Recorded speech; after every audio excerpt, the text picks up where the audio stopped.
ذرا اس آیت پر اب نگاہ کو مرتکز کیجئے، انسان کا خسارہ کیا ہے؟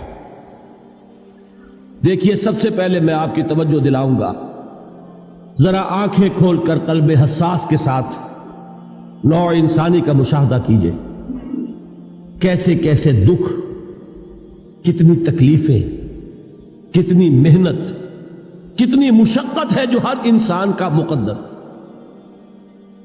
قرآن مجید میں ایک مکمل سورت ہے، سورت البلد، اس میں اللہ تعالیٰ نے متعدد قسمیں کھا کر ایک بات کہی، لا اقسم بہذا البلد وانت حل بہذا البلد ووالد وما ولد لقد خلقنا الانسان فی کبد۔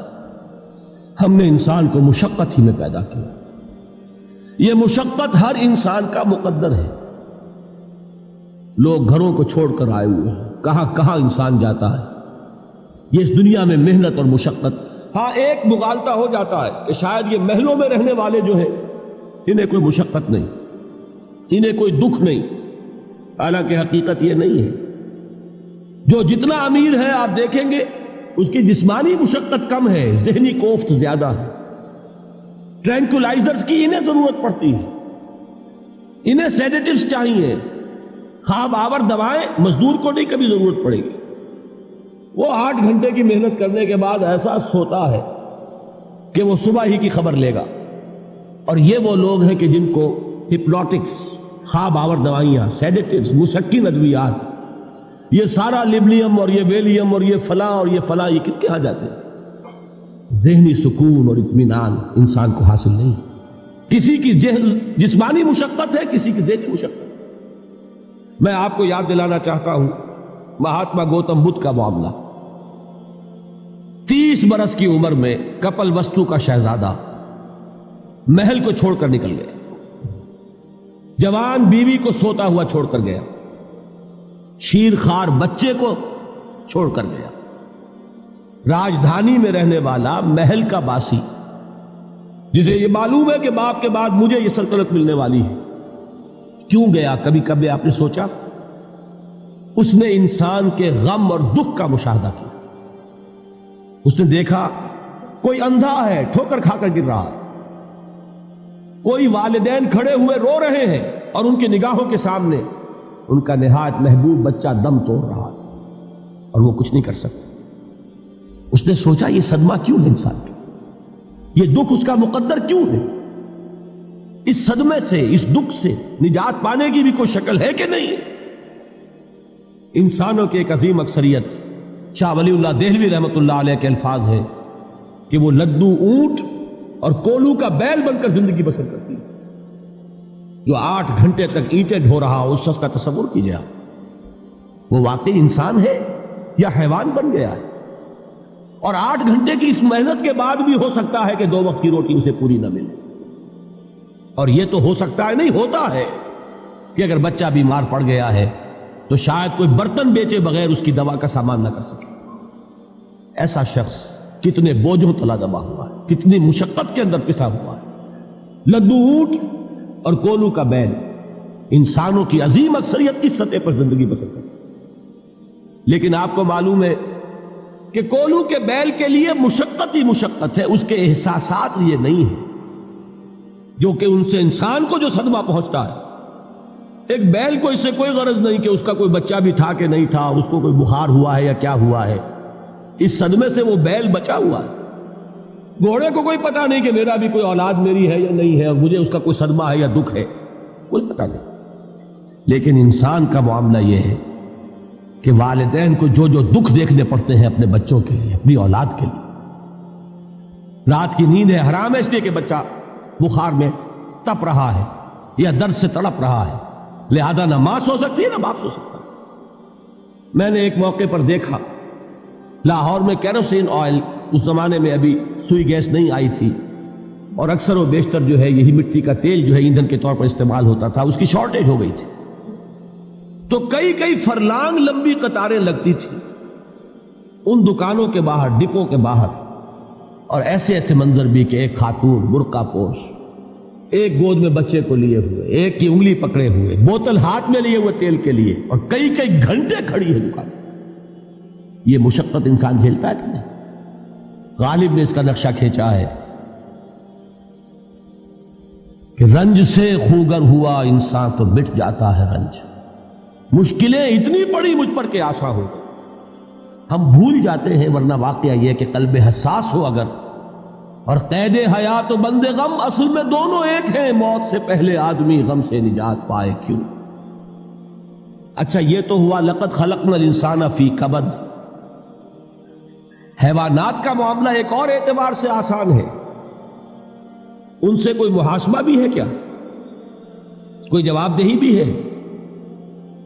کوئی ان کو اللہ کے حضور میں کھڑے ہو کر اپنے اعمال کا حساب بھی دینا؟ نہیں. انسان کی یہ ٹریجڈی ہے، یہ المیہ ہے انسان. اس کو بھی قرآن مجید کی ایک سورت میں قسمیں کھا کر اذا السماء انشقت، اس کے بعد کیا فرمایا؟ یا ایھا الانسان انک کادح الی ربک کدحا فملاقیہ. اے انسان، تیرا المیہ، تیری ٹریجڈی اس سے کہیں بڑھ کر ہے. تجھے صدمے پر صدمے جھیلتے ہوئے، مشقت پر مشقت برداشت کرتے ہوئے ایک روز اپنے رب کے حضور میں بھی کھڑا ہوگا، جواب دہی بھی کرنی.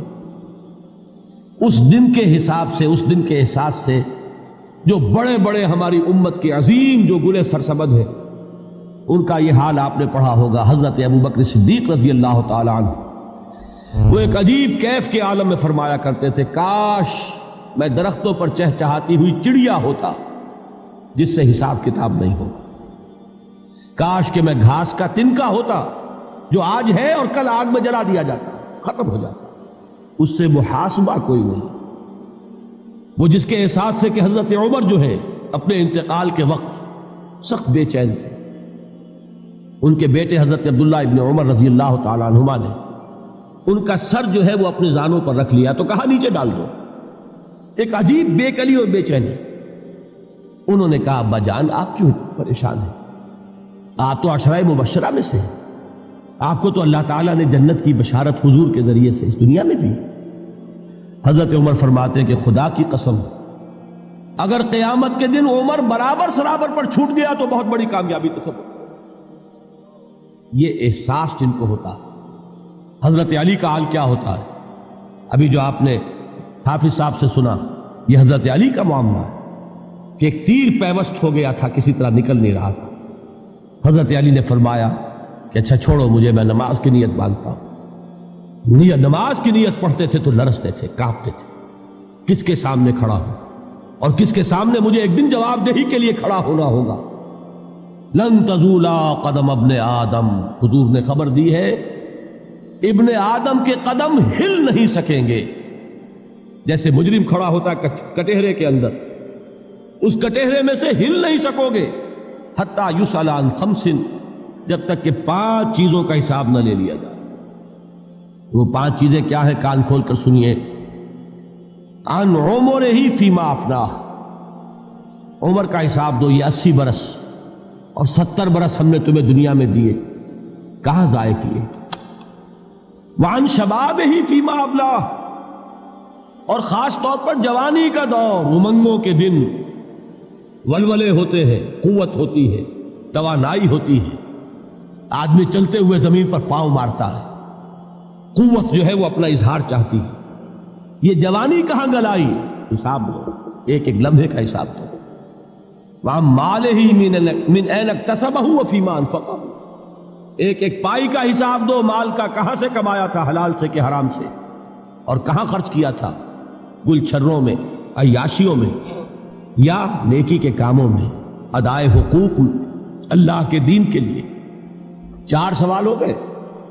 2 زندگی کے بارے میں، ایک زندگی پوری بحیثیت مجموعی کہاں کس کام میں لگائی، اور خاص طور پر شباب کا دور کہاں لگایا. 2 سوال مال کے بارے میں، کمایا کہاں سے، حلال سے کہ حرام سے، جائز سے کہ ناجائز سے، خرچ کہاں کیا. اور آخری سوال وَعَمَّا عَمِلَ فِيمَا عَلِمَ، جو علم حاصل کیا تھا اس میں عمل کتنا کیا. علم کے انبار لگاتے چلے گئے اور عمل کے آغاز کی بھی نوبت نہ آئی. یہ علم جو ہے یہ اس روز سب سے بڑا وبال بن جائے گا. اتنا علم اور عمل کچھ نہیں، بجائے کہ کریڈٹ کا ذریعہ بنے یہ الٹا ڈیبٹ کا کھاتا بن جائے. یہ جواب دہی کا احساس ہے کہ جس کی وجہ سے انسان کی ٹریجڈی جو ہے وہ دوہری ہے. کوئی حیوان اتنے بوجھ تلے نہیں. مشقت کی، محنت کی، اس زندگی میں ختم ہوئے، اس کے بعد کوئی محاسبہ نہیں. اس کو بھی غالب نے خوب کہا ہے کہ اب تو گھبرا کے یہ کہتے ہیں کہ مر جائیں گے، اور مر کے بھی چین نہ پایا تو کدھر جائیں. یہ ہے وہ ہیومن ٹریجڈی